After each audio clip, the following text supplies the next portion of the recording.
Sige, so sa ngayon, para sa ating panitikan or Filipino literature, sige, pwede ba ipakita mo muna yung mga libro na mga nabasa mo ngayong first quarter? Pakita mo muna lahat, tapos tsaka ka magpili ng kukwento mo. Sige, ano yung mga libro na nabasa mo? Yung Apunan Pelikula. Suwapuan. Ano pa? Sige, isa-isa yung magkat. Tapos ito I-open mo. yung isang Ano yan? isang maya uminom. Uhaw. Uhaw. Isang mayang uhaw. Sige, tapos ano pa? Ito po, sayaw ng mga kamay, ang mahiyayang manok, Hotel Diliha, Rosa Mistika. Okay, sige. So, sa mga libro na yan, pwede natin isa-isa, hindi ka bahala. Pero, umpisahan natin, sige. Yan yung una mong gustong ikwento. Sige. So, sino ang mga tauhan or characters sa nabasa mong libro mo? Ang nalam ko na characters, yung queen, Mariang Sinukuan. Opo, tapos yung kabayo, si kabayo, si Martinez, manok. Tapos si Bagong, palaka, lamok. Tapos si Ali Tap-Tap. Okay. Sige. Ano yung kwento tungkol? Ano po siya, nag-talk about siya sa court. Si Maria, meron siyang court. Doon, pumupunta yung mga animals niya. Sinabi daw ng mga tao na siya po yung queen doon sa mountain. Okay. Yung mga tao na sinasabi nila na queen daw siya of the mountain kasi mountain po siya. Okay. Tapos, isang araw, si Martinez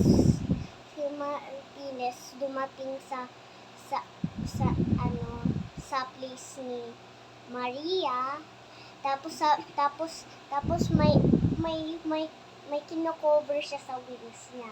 Tapos pang open niya, pinakita niya yung mga basag na itlog na hinahawak niya sa nest niya. Tapos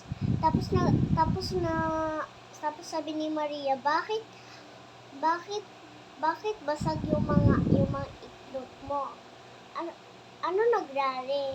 Sabi daw ni Martinez, kasi daw po si kabayo buff siya yung gabi. Tapos nabasag yung mga itlog ni Martinez. Kasi nasa baba kasi yung niya yung nest niya. Tapos si Maria, tinawag niya si kabayo. Bakit inas niya na bakit daw niya pinalo yung itlog, tapos nabasag. Tapos binasag nabasag yung mga itlog ni Martinez. Sabi daw ni kabayo ay nakita niya naninig niya tuloy si palaka, naggulan siya kasi tapos natakot daw si kabayo. Kaya daw niya nabasag yung mga itlog ni Martinez. Tapos ang nagrari si Maria, tinawag niya si palaka. Tapos sabi niya, bakit ka nag-croak yung gabi? Tapos nagtambol si kabayo, tapos nabasag ang mga itlog ni Martinez. Sabi daw niya, Ay kasi po, natakot po ako dahil si Pagong ay kinukuha niya ang bahay niya sa likod niya. Tapos natakot ako na mahuhulog yung bahay niya sa akin. Kaya po ako Nagkoka-koka. si Maria, tinawag niya si Pagong. Sabi niya, bakit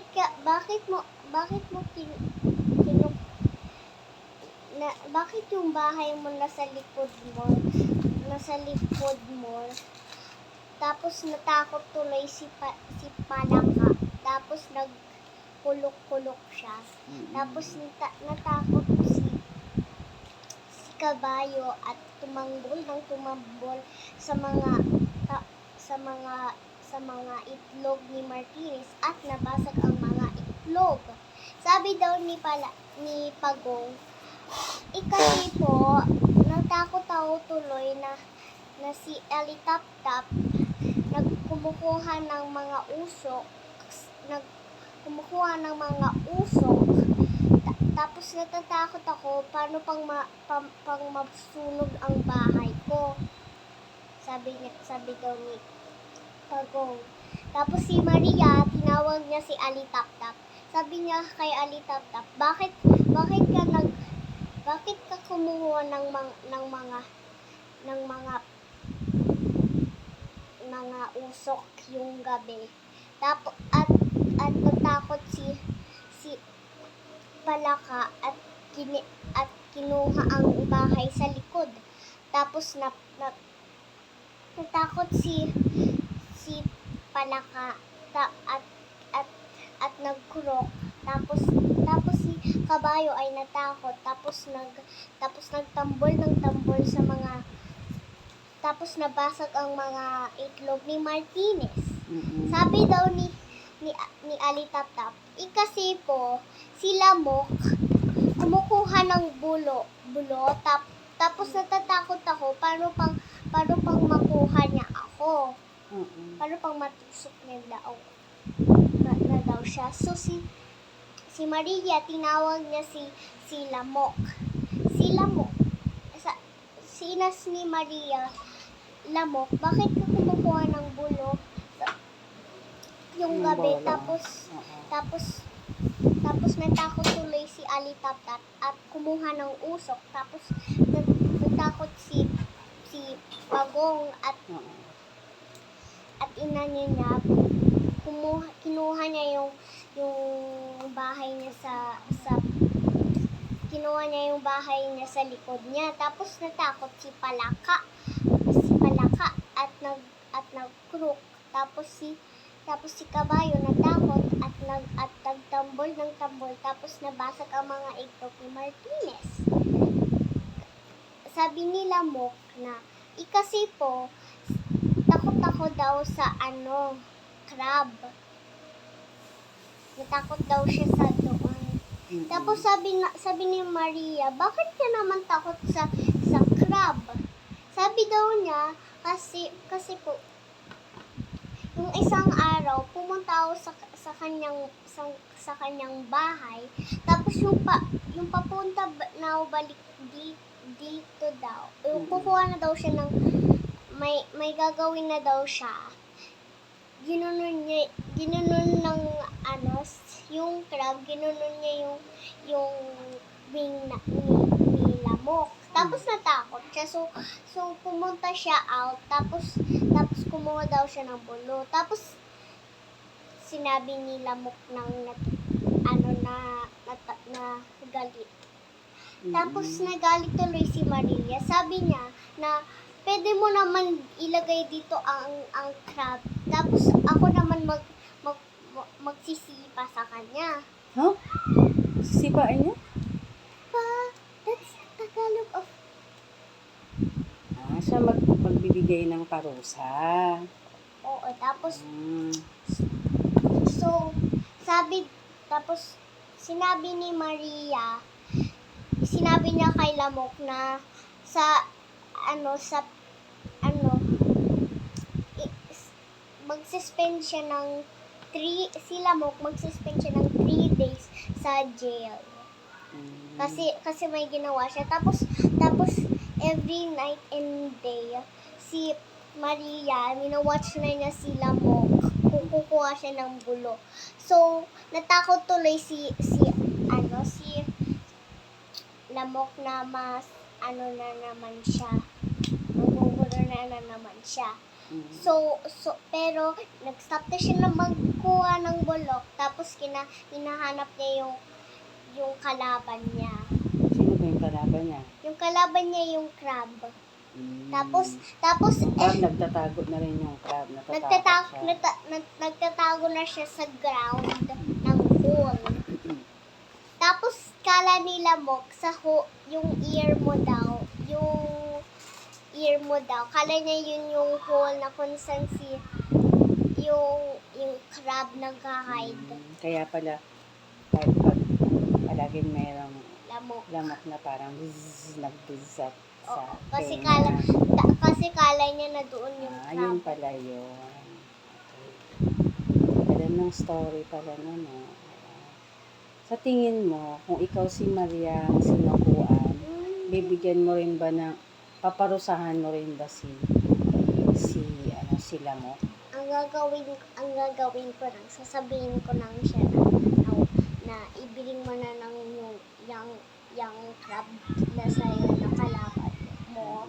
Tapos sasabihin ko, mag-stop na magawa ng yon. Okay mo na to. Sige. So, ano naman tayo ng kwento ng mga bata. Yan, kwento ng mga bata. Kasi ito, kwento to ng 3 bata. Gusto ko yung papel bilihan. Kung tatanungin kita, sige, lagay mo muna dyan. Okay. Pakilagay dun sa lagay. Dito? Oo, diba? Yung 3 yan, Rosa Mystica, papel de hapon, at saka yung sayaw Papel na kamay, deliha, at saka yung sayaw ng mga kamay. Mga kwento siya ng mga batang babae. Yun. Kung merong isang batang babae na gusto mong maging, sino dun sa 3 batang babae ang gusto mo?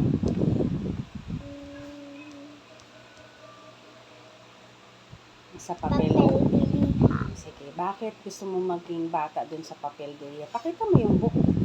Bakit mo gusto maging bata dun sa papel de liha? Kasi yung nanay niya Bakit papel de liha yung napili mo? Kasi gusto ko yung nanay niya linis ng linis. Tapos hinahag siya pang meron siyang sakit. Gusto mo yung gano'n? Tapos parang papel. Tapos sabi daw ng na aunt niya or grandma niya, parang papel diliha yung kamay ng nanay mo, sabi niya sa anak. Sabi niya sa apo niya. Sabi niya sa apo niya na parang papel diliha yung mga kamay ng nanay mo. Paano pang yung tatay mo hindi na ihahawakan ang kamay ng mama mo? Sabi daw niya yun. Sabi daw niya ng aunt niya. Okay. Sige. Sa tingin mo ba na anong reason kung bakit ganun? Papel de liha ba talaga yung kamay ng nanay niya? Hindi. Kasi yung nanay niya, work siya. Para okay na yung bahay. Tapos, para okay lang ang anak niya. Kasi yung mga tatay, sila nag-work sila. Yung mga nanay, nagsistay sila sa bahay for their kid. Para sa mga anak nila. Kaya gusto mo yung gano'n, nakasama mo yung nanay. Sige. Maganda pala yung story. Thank you! You're really here. Happy ka pala pagkasama ka namin. With my mama and my papa. Sige. Ngayon naman, meron tayong dalawang libro tungkol naman sa manok. Sige, si manok number 1 saka manok number 2. Oh, sige. Anong pinagkaiba ni anong pinagkaiba ng ibon doon sa mahiyaing manok tsaka yung ibon sa mayang uhaw? May pinagkaiba ba siya or may pagkapareho ba siya? Para siyang a bit, parang same. Kasi ito naman yung story niya, gusto niya mag-croak. Ito naman, gusto niya uminom. Parang, di ba gusto niya nga niya tapos ito naman, nagugunan kasi gusto ko ng tubig. Parang same sila Same sila na may problema dito kasi ito naman, hindi siya makainom ng tubig. Ito naman, hindi siya makakukodorado. hindi siya hindi siya makaganon. Sige. Meron, kung ikaw ay isang manok, anong gusto mo? Ikaw si mayang uhaw o ikaw si mahiyaing manok? Bakit? Gusto maging mayang uhaw. Para siyang kasing, hindi siya parang hindi siya, na kinanan ng people mag-work. Kasi 'di ba palagi yung mga birds palagi yun silang hungry, 'di ba? Ang gagawin na lang nila mag-'di ba, magkuha ng food, 'di ba? Easy lang yun. Hahanap lang sila doon sa naghahanap lang sila ng mga worms. Yun yung paborito nilang breakfast. Kasi easy lang yun kasi sa mga birds. Isisip lang nila sa mouth. Worms kasi yung kinakain ng mga birds. Okay. Meron ka pang naisip?